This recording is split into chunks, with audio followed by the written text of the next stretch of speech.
ശ്രവിക്കാം. സമാധാനം നിങ്ങളോടുകൂടെ. വിശുദ്ധ ലൂക്കാരീശ നമ്മുടെ കർത്താവ് ഈശോമിശിഹായുടെ പരിശുദ്ധ സുവിശേഷം. അധ്യായം 12, തിരുവചനങ്ങൾ 13 മുതൽ 21 വരെ. ജനക്കൂട്ടത്തിൽ നിന്ന് ഒരുവൻ അവനോട് പറഞ്ഞു, ഗുരോ, പിതൃസ്വത്ത് ഞാനുമായി പങ്കുവയ്ക്കുവാൻ എൻ്റെ സഹോദരനോട് കൽപ്പിക്കണമേ. യേശു അവനോട് ചോദിച്ചു, ഹേ മനുഷ്യ, എന്നെ നിങ്ങളുടെ ന്യായാധിപനോ സ്വത്ത് ഭാഗിക്കുന്നവനോ ആയി ആര് നിയമിച്ചു? അനന്തരം അവൻ അവരോട് പറഞ്ഞു, ജാഗരൂകനായിരിക്കുവിൻ, എല്ലാ അത്യാഗ്രഹങ്ങളിൽ നിന്ന് അകന്നിരിക്കുകയും ചെയ്യുവിൻ. മനുഷ്യജീവിതം സമ്പത്തുകൊണ്ടല്ല ധന്യമാകുന്നത്.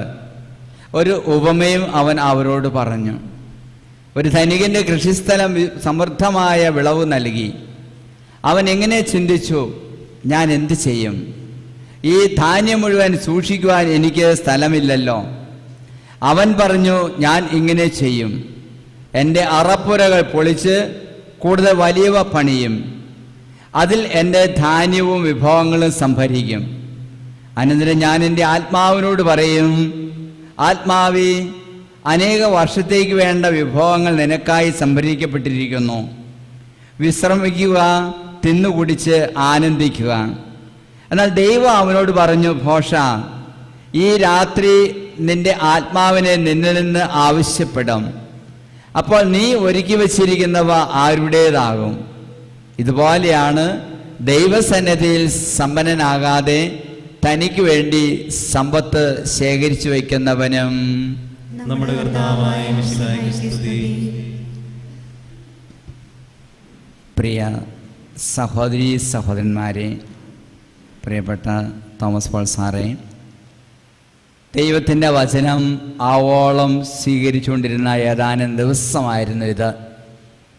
മനുഷ്യൻ്റെ ജീവിതത്തിൽ വചനം ഒരു ശക്തിയാണ്, ഒരു സമ്പത്താണ്, ഒരു നിറവും തികവുമാണ്.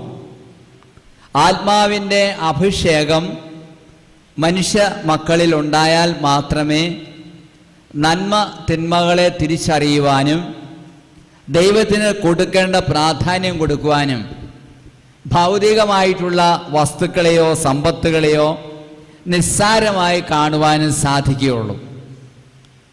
ദരിദ്രനായി കാലിത്തൊഴുത്തിൽ ജനിച്ച് ദരിദ്രനായി ജീവിച്ച് അധ്വാനിച്ച് എല്ലാവർക്കും വേണ്ടി എല്ലാമായി തീർന്ന് അവസാനം സകലവിധ പീഡകളും അനുഭവിച്ച് കുരിശിൽ മരിച്ച് ഈ ലോകത്തോട് ഉയർപ്പിൻ്റെ സന്ദേശം നൽകിക്കൊണ്ട് കടന്നു പോകുന്ന യേശു ക്രിസ്തുവിൻ്റെ ഓർമ്മ നമ്മളിൽ ആചരിക്കുന്ന ഉയർപ്പ് കാലത്തിൻ്റെ അവസാനത്തെ ആഴ്ചയാണിത്. ഇവിടെയൊക്കെ എല്ലാം നമുക്ക് കാണാൻ സാധിക്കുന്നത് ഈ ഭൗതിക വസ്തുക്കൾ കൊണ്ട് ഒരു നേട്ടവും നമുക്ക് നേടാൻ സാധ്യമല്ല. സമ്പത്തോ ആരോഗ്യമോ അറിവോ കഴിവോ സ്ഥാനമാനങ്ങളോ ഇതൊന്നും മനുഷ്യനെ യഥാർത്ഥത്തിൽ സന്തോഷവാനാക്കുന്നില്ല, യഥാർത്ഥത്തിൽ വിജയിയാക്കുന്നുമില്ല.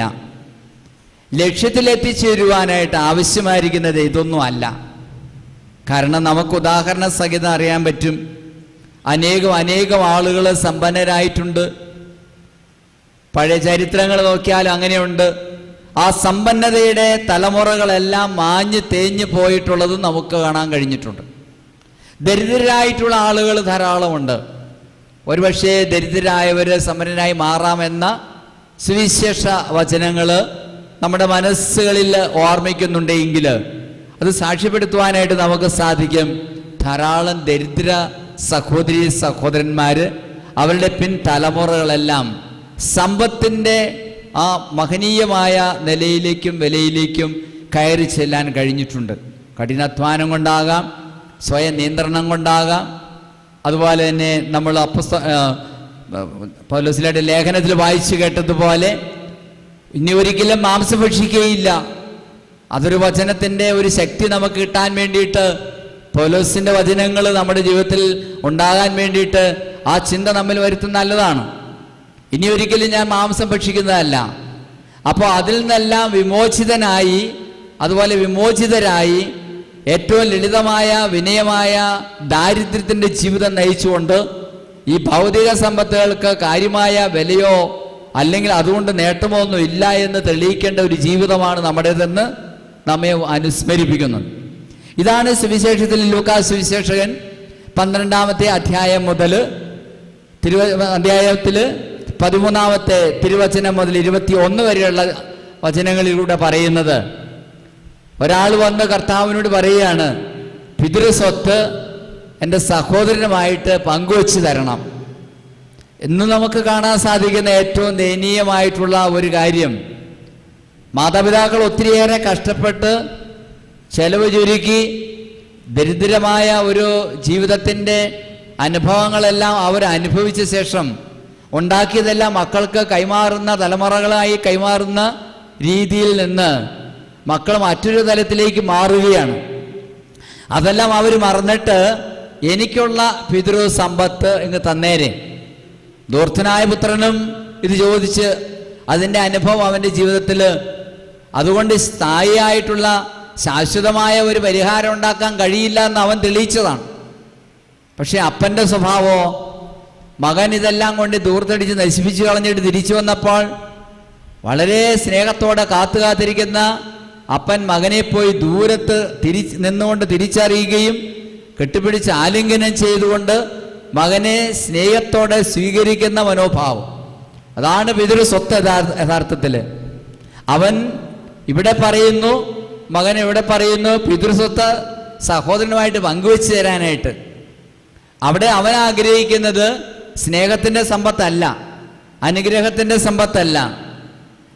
സഭയിൽ സമ്പത്തെന്ന് പറയുന്നത് പരിശുദ്ധാത്മാവിൻ്റെ ദാനങ്ങളാണ്. പരിശുദ്ധാത്മാവ് നമ്മുടെ ജീവിതത്തിലേക്ക് ഇറങ്ങി വന്നാൽ മാത്രമേ, നിറഞ്ഞാൽ മാത്രമേ നമ്മൾ ആത്മീയമായി സമ്പന്നരാകുകയുള്ളൂ. മറ്റുള്ള സമ്പത്തുകളെല്ലാം പോകുന്നുള്ളത് യാതൊരു സംശയമില്ല. ഓരോ കാലഘട്ടങ്ങളെടുക്കാൻ നമുക്ക് കാണാൻ സാധിക്കുന്നുണ്ട് എന്തുമാത്രം ഭൗതിക നാശങ്ങളാണ് ഉണ്ടാകാറുള്ളത്. ഏതെല്ലാം തരത്തിലുള്ള കൊലപാതകങ്ങളും കൊള്ളതായ്മകളും ഭൂമികുലുക്കങ്ങളും അല്ലെങ്കിൽ മറ്റു തരത്തിലുള്ളതായ അപകടങ്ങളൊക്കെ വഴി എന്തുമാത്രം ജനങ്ങൾ മരണപ്പെട്ടു പോകുന്നുണ്ട്, രോഗം കൊണ്ട് മരണപ്പെട്ടു പോകുന്നുണ്ട്. പക്ഷെ അവിടെയൊക്കെ സമ്പത്ത് കൊണ്ടല്ല മനുഷ്യന് ജീവിക്കാൻ കഴിയുന്നത് എന്ന് തെളിയിക്കുന്നുണ്ട്. കാരണം ഈ സമ്പത്തൊന്നും അവനെ ധന്യനാക്കുന്നില്ല, അവൻ്റെ കൂടെ പോകുന്നില്ല. അപ്പം ഇതെല്ലാം നമ്മൾ മനസ്സിലാക്കുമ്പോൾ യേശു പറഞ്ഞ വചനം നമുക്ക് ഓർക്കാൻ കഴിയണം. ഹേ മനുഷ്യ, എന്നെ നിങ്ങളുടെ ന്യായാധിപനോ സ്വത്ത് ഭാഗിക്കുന്നവനായി ആര് നിയമിച്ചു? അപ്പോൾ യേശുവിനെ നമ്മൾ കണ്ടുകൊണ്ടിരിക്കുന്ന ദിവസങ്ങളാണിത്. അരൂപി കൊണ്ട് നമ്മുടെ ജീവിതത്തെ പരിശുദ്ധമാക്കി നിറച്ചുകൊണ്ടിരിക്കുന്ന സമയമാണ്. അവിടെ നമ്മൾ ഭൗതിക സമ്പത്ത് എങ്ങനെ നമുക്ക് ഇനി കൂടുതൽ ഉണ്ടാക്കാൻ പറ്റും എന്നുള്ളതിനെ കുറിച്ചുള്ള പ്രാർത്ഥനകളോ ഉപവാസങ്ങളോ അല്ലെങ്കിൽ അതുപോലെയുള്ള ചിന്തകളല്ല നമ്മളുണ്ടാകേണ്ടത്. പിതൃസ്വത്ത് പങ്കുവയ്ക്കാൻ വേണ്ടിയിട്ടല്ല ആവശ്യം. ആരാണ് അതിനായിട്ട് എന്നെ നിയമിച്ചതെന്നാണ് യേശു ചോദിക്കുക. നമ്മുടെയൊക്കെ കുടുംബങ്ങളിൽ എപ്പോഴും കാണാൻ സാധിക്കുന്നത്, എത്ര ഭൗതികമായ സമ്പത്തുകൾ കിട്ടിയാലും മനുഷ്യന് സമാധാനമില്ല. പിന്നെയും ആർത്തിയാണ് കൂടുതൽ കിട്ടാൻ വേണ്ടിയിട്ട്. ഒരു കുടുംബത്തിൽ പോലും വസ്തു ഭാഗിക്കുമ്പോൾ, സമ്പത്ത് ഭാഗിക്കുമ്പോൾ സംതൃപ്തിയോ സഹോദര സ്നേഹമോ നിലനിൽക്കുന്നില്ല. അതുവരെയും വളരെ സ്നേഹത്തോടെ സഹോദരന്മാർ ജീവിച്ചിരുന്നത്, എത്രയും ആനന്ദത്തോടെ ജീവിച്ചിരുന്നത്, വസ്തു വിഭജന സമയത്ത് അതിനുശേഷമുള്ള സമയത്ത് പിണക്കത്തിലും വൈരാഗ്യത്തിലും ശത്രുതയിലും വഴക്കിലും ഒക്കെ അവസാനിക്കുക ചെയ്യുന്നത്. ഇനി അത് കഴിഞ്ഞ് മാതാപിതാക്കന്മാരുടെ കഷ്ടപ്പാടുകളും അവരുടെ ക്ലേശങ്ങളും വിഷമതകളെല്ലാം കണ്ടിട്ട് ഏതെങ്കിലും മകൻ അല്ലെ മകള് എന്നെ നോക്കുമെന്ന് കരുതി എല്ലാം എഴുതി കൊടുത്തിട്ടുള്ള സംഭവങ്ങളിൽ നമുക്ക് കാണാൻ സാധിക്കുന്നുണ്ട്. അപ്പൻ്റെയോ അമ്മയുടെയോ അല്ലെങ്കിൽ ആരുടെയെങ്കിലും ഒരാളുടെയോ കാലശേഷം ഒരാൾ ജീവിച്ചിരിക്കുമ്പോൾ ആ വസ്തുക്കൾ സ്വന്തം പേരിൽ ആക്കാൻ വേണ്ടിയിട്ടുള്ള പരിശ്രമം മുഴുവനും മകനിലോ മകളിലോ ഉണ്ടായിട്ടുള്ള കാര്യങ്ങൾ ഓർമ്മയിൽ നമുക്ക് വരുന്നുണ്ട്. അപ്പം ഇതൊക്കെ നമുക്ക് കാണാൻ കഴിയുന്നത് യഥാർത്ഥത്തിൽ ഭൗതികമായിട്ടുള്ള നേട്ടങ്ങളാണ് നമ്മളെ സ്ഥായിയായി സമ്പന്നരാക്കുന്നത് എന്നുള്ള ചിന്തയിലാണ്. യേശു പറഞ്ഞത് ഈ പിതൃ സ്വത്ത്, ഭൗതികമായ സ്വത്ത്, അത് ഭാഗിച്ചെടുക്കുവാനായിട്ട് തരാനായിട്ട് ആരാണ് എന്നെ നിങ്ങൾക്ക് വേണ്ടിയിട്ട് സ്ഥാപിച്ചിരിക്കുന്നത്, വിനിയോഗിച്ചിരിക്കുന്നത്? കർത്താവായ യേശു പിന്നീട് പറയുന്നുണ്ട്, ജാഗരൂകരായിരിക്കുവൻ, ശ്രദ്ധയുള്ളവരായിരിക്കുവൻ. എന്തിന്? എല്ലാ അത്യാഗ്രഹങ്ങളിൽ നിന്നും ഒഴിഞ്ഞു മാറി നിൽക്കാൻ വേണ്ടിയിട്ട്. നമ്മുടെ അത്യാഗ്രഹങ്ങൾ ഇന്ന് വളരെ വലുതാണ്. എന്തുമാത്രം തിന്നുകൂട്ടിയാലും പോരാ മനുഷ്യന്. നമുക്കറിയാം, ഓരോ കുടുംബങ്ങളിലും ഒരു നേരം പോലും ആഹാരം കഴിക്കാൻ നിവൃത്തിയില്ലാത്തിരുന്നിടത്ത് ഇപ്പോൾ 3-4 നേരവും ആഹാരം കഴിക്കുവാനും, അതുപോലെ തന്നെ ഹോട്ടലിൽ പോയോ അല്ലെങ്കിൽ ബേക്കറിയിൽ പോയോ ഭക്ഷണ സാധനങ്ങൾ ധാരാളമായിട്ട് ഭക്ഷിക്കുവാനും, ഇങ്ങനെ ശരീരത്തെക്കുറിച്ച് മറന്നിട്ട് ആത്മാവിനെക്കുറിച്ച് മറന്നിട്ട് ഭക്ഷണത്തിന് വേണ്ടി മാത്രം ജീവിക്കുന്ന മനുഷ്യരെ പോലെ ആയിത്തീരുന്ന ആളുകളെ നമുക്കറിയാം. പക്ഷെ അതിൻ്റെ ഫലം എന്താണ് എന്ന് ചോദിച്ചു കഴിഞ്ഞാൽ അവിടെയൊക്കെ നമുക്ക് കാണാൻ സാധിക്കുന്നത് രോഗിയായി മാറുന്നു എന്നുള്ളതാണ്. അമിത ഭക്ഷണം കൊണ്ട് രോഗിയായി മാറും. അമിത സമ്പത്ത് കൊണ്ട് യഥാർത്ഥത്തിൽ സ്വാർത്ഥമതിയും അതുപോലെ തന്നെ ദൈവത്തിൻ്റെ സന്നിധിയിൽ നിന്ന് അകന്ന് ജീവിക്കുന്നവനും ദൈവ ഓർമ്മയില്ലാത്തവനും ദൈവികമായ സമ്പത്തില്ലാത്തവനുമായി മാറുന്നുണ്ട്. ഇപ്പം അമിതമായ സമ്പത്തിനെ ആർത്തിയോടുകൂടി ആഗ്രഹിക്കുന്ന മനുഷ്യ ജീവിതം സമ്പത്തുകൊണ്ടല്ല ധന്യമാകുന്നത്, മറിച്ച് യഥാർത്ഥത്തിൽ ദൈവികമായ ചിന്തകളിലും ദൈവികമായിട്ടുള്ള അരൂപിയിലൂടെയുള്ള ജീവിതത്തിലൂടെയാണ് എന്ന് യേശു പിന്നീട് പറയുകയാണ്. അതുകൊണ്ടാണ് യേശു ഒരു ഉപമ പറഞ്ഞത്, കൃഷിസ്ഥലം സമർത്ഥമായ വിളവ് നൽകി. ആ കൃഷിക്കാരൻ ആലോചിക്കുകയാണ്, ഇതൊക്കെ സൂക്ഷിക്കാൻ ഇനി സ്ഥലമില്ലല്ലോ. ഇപ്പം എന്താ സംഭവിച്ചത്? അറപ്പുരകളെല്ലാം പൊളിച്ചു പണിയും, അവിടെ ഇതെല്ലാം പുതിയത് പണിത് അവിടെ ഇതെല്ലാം ശേഖരിക്കും. കർത്താവായ യേശു അവനൊരു മറുപടി കൊടുക്കുന്നുണ്ട്, മനുഷ്യ, ഇതെല്ലാം നീ സമ്പാദിക്കും, അറപ്പുരയും പണിയും ശേഖരിക്കും, പക്ഷേ ഇന്ന് നിന്റെ ആത്മാവിനെ ചോദിച്ചു കഴിഞ്ഞാൽ നിന്റെ കയ്യിൽ അതിൻ്റെ അവകാശമില്ല, അത് ദൈവത്തിലേക്ക് തിരിച്ചു കൊടുക്കേണ്ടി വരും. ഈ പൊളിച്ചു പണിത അറപ്പുര ആർക്കായിരിക്കും? ഈ സമ്പാദിച്ച് സൂക്ഷിച്ചു വെച്ചിരിക്കുന്ന സമ്പത്ത് ആർക്കായിരിക്കും? ഒരു കാലത്തേക്ക് നിനക്ക് തിന്നുകുടിച്ച് സൂഹിക്കാമെന്ന് നീ പറഞ്ഞത് നടക്കാൻ പോകുന്നില്ല. ഇത് നമ്മുടെ ഭൗതിക ജീവിതത്തിൽ നമുക്ക് കാണാൻ സാധിക്കുന്ന കാര്യമാണ്. നമ്മളത് കണ്ടുകൊണ്ടിരിക്കുന്ന കാര്യങ്ങളാണ്. ഒത്തിരിയേറെ മാതാപിതാക്കൾ കുന്നുകൂട്ടി അനീതിയോടുകൂടി സമ്പത്തുണ്ടാക്കി വെച്ചത് മക്കളായിട്ട് അത് തകർത്ത് കളയും, അത് നശിപ്പിച്ച് കളയും. ഒരിക്കലും ആ തലമുറയ്ക്ക് പോലും ജീവിക്കാൻ പറ്റുകയില്ല. അപ്പം ഇങ്ങനെയൊക്കെ അമിതമായ സമ്പത്തിനെ സമ്പാദിക്കുന്നത് തെറ്റാണ് എന്നും നമുക്കുള്ള സമ്പത്ത് മറ്റുള്ളവർ കൂടി പകർന്നു കൊടുക്കുവാനായിട്ട് അല്ലെങ്കിൽ പങ്കുവെച്ചു കൊടുക്കാനായിട്ട് നമുക്ക് സാധിക്കണമെന്നും യഥാർത്ഥ സമ്പത്ത് പരിശുദ്ധാത്മാവ് കൊണ്ട് നമ്മുടെ ജീവിതത്തെ നിറയ്ക്കുന്നതാണെന്നും യേശു നമ്മെ ബോധ്യപ്പെടുത്തുകയാണ്, നമ്മെ യഥാർത്ഥത്തിൽ ഓർമ്മപ്പെടുത്തുകയാണ്. ഇതെല്ലാം കൊണ്ടും നമ്മുടെ സന്നിധിയിൽ, നമ്മുടെ ഉള്ളിൽ വരേണ്ട ഒരു കാര്യം, എല്ലാത്തിനും ദൈവസന്നിധിയിൽ മാത്രമേ പ്രാധാന്യമുള്ളൂ. ദൈവസന്നിധിയിൽ പ്രീതികരമാണോ? ദൈവസന്നിധിയിൽ സമ്പത്ത് ശേഖരിച്ചിട്ടുണ്ടോ? ദൈവസന്നിധിയിൽ നടന്നു പോകുന്ന ഒരു ജീവിതം, പ്രവർത്തിക്കുന്ന ഒരു ജീവിതം നമുക്കുണ്ടോ? അവിടെ നമ്മൾ സമ്പന്നരാകുന്നുള്ളൂ. വിശുദ്ധ കുര്യാക്കോസ് ഏലിയാസിനെ കുറിച്ച് നിങ്ങൾ കേട്ടിട്ടുണ്ടാവും, പഠിച്ചിട്ടുണ്ടാവും, പിതാവിനോട് പ്രാർത്ഥിച്ചിട്ടുണ്ടാവും, അവിടെ പോയിട്ടുണ്ടാവും.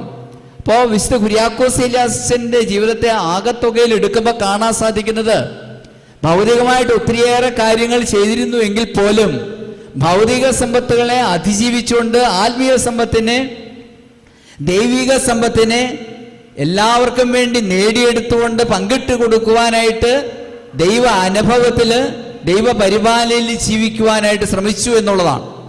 ദീർഘനേരം അൾത്താരയുടെ മുമ്പിൽ ഇരുന്നുകൊണ്ട് പരിശുദ്ധ കുർബാനയെ ഉറ്റുനോക്കിക്കൊണ്ട് പ്രാർത്ഥിച്ചുകൊണ്ട് ദൈവത്തിൻ്റെ പരിപാലന ആ മനസ്സുണ്ട് എന്ന് കണ്ട് അത് ജനങ്ങളുടെ മധ്യത്തിൽ പ്രാവർത്തികമാക്കിയിട്ടുള്ള ഒരു വിശുദ്ധനാണ് വിശുദ്ധ കുര്യാക്കോസ് ഏലിയാസ് പിതാവ്. അപ്പം ഇതൊക്കെ നമ്മുടെയും ജീവിതത്തിൽ ഉണ്ടാക്കിയെടുക്കാനായിട്ട് നമുക്ക് സാധിക്കണം. ഈ ധ്യാനങ്ങളും മതപഠന ക്ലാസ്സുകളും അതുപോലെ തന്നെ വിദ്യാഭ്യാസം, ഇങ്ങനെ തുടങ്ങിയിട്ടുള്ള നിരവധി കാര്യങ്ങൾ ആരംഭിച്ച കേരളത്തിലെ ഒരു വലിയ ആത്മീയ മനുഷ്യനാണ്, വലിയൊരു ആത്മപിതാവാണ്. അപ്പോൾ ആ ആത്മപിതാവിൻ്റെ അന്തസത്ത നിറഞ്ഞ ആ ജീവിത സന്ദേശം എന്താണ്? സമ്പത്ത് ഭൗതികമായിട്ട് നീട്ടിവെക്കുന്നതിലല്ല, അത് ഉള്ളത് മറ്റുള്ളവർ കൂടെ പങ്കുവെക്കുന്നതിലാണ്. ആത്മീയമായ അഥവാ ദൈവികമായ സമ്പത്ത് നമുക്ക് ഉണ്ടാകുന്നതിലാണ് ജീവിതം. വേലക്കാർക്ക് തക്ക സമയത്ത് കൂലി കൊടുക്കണം, പിതാവ് പറഞ്ഞിട്ടുള്ള കാര്യമാണ്. അതുപോലെ തന്നെ മറ്റുള്ളവരുടേതൊന്നും പിടിച്ചു പറിക്കാൻ ഇടവരരുത്, കോടതികളിൽ കേസുമായി പോകരുത്. ഇങ്ങനെ നിരവധി കാര്യങ്ങൾ ഒരു നല്ലിയപ്പൻ്റെ ചാവരനിലൂടെ വിശുദ്ധ കുര്യാക്കോസച്ചൻ എഴുതിയിട്ടുണ്ട് നൂറ്റാണ്ടുകൾക്ക് മുമ്പ്. അപ്പം ഇതെല്ലാം കൂടി നമ്മൾ എടുത്തിട്ട് ഈ ധ്യാനത്തിൽ, ഈ ഒരു ബലിയുടെ സമയത്ത് നമ്മുടെ ആത്മീയമായ ഒരു നിറവിന് വേണ്ടിയിട്ട് ആഗ്രഹിച്ചുകൊണ്ട്, ഞാൻ വീട്ടിലോട്ട് കടന്നു ചെല്ലുമ്പോൾ എൻ്റെ വീട്ടിൽ സമ്പത്ത് വർദ്ധിപ്പിക്കാത്തതിലുള്ള പരാതികളോ, എൻ്റെ ഭവനത്തിൽ സമ്പത്ത് വർദ്ധിപ്പിക്കാനുള്ള ആർത്തികളോ, അതിനു വേണ്ടിയിട്ടുള്ള വഴക്കുകളും ബഹളങ്ങളും പിടിച്ചുപറികളോ ഇതൊന്നും ഇല്ലാത്ത ഒരു അവസ്ഥാവിശേഷം, ഒരു പരിസ്ഥിതി വിശേഷം സജ്ജമാക്കുവാനായിട്ട് നമുക്ക് സാധിക്കണം. അങ്ങനെ ഒരു ആത്മീയമായ രീതി നമുക്കുണ്ടാകണം. പലപ്പോഴും മനുഷ്യനുണ്ടാകുന്നത് ഭയങ്കര അരിശവും കോപവും പരാതികളും എപ്പോഴും അസംതൃപ്തിയും, അതുപോലെ തന്നെ ആരെങ്കിലും എന്തെങ്കിലും വഴക്ക് പറഞ്ഞിട്ട് അതെല്ലാം മനസ്സിൽ ഇങ്ങനെ വെച്ചുകൊണ്ട് വീണ്ടും പ്രതികാരം ചെയ്യാനുള്ള മനസ്സും ഇതൊക്കെയാണ്. സമ്പത്തുള്ളവൻ ഇല്ലാത്തവന് അല്പമെങ്കിലും കൊടുക്കാൻ മനസ്സില്ലാത്തവരുമുണ്ട്. അങ്ങനെയൊക്കെ ഉള്ള ഒരു ജീവിതത്തെ ദൈവം ഇഷ്ടപ്പെടുന്നില്ല എന്ന് സുവിശേഷത്തിൽ ലൂക്കാസ് സുവിശേഷൻ പറയുകയാണ്.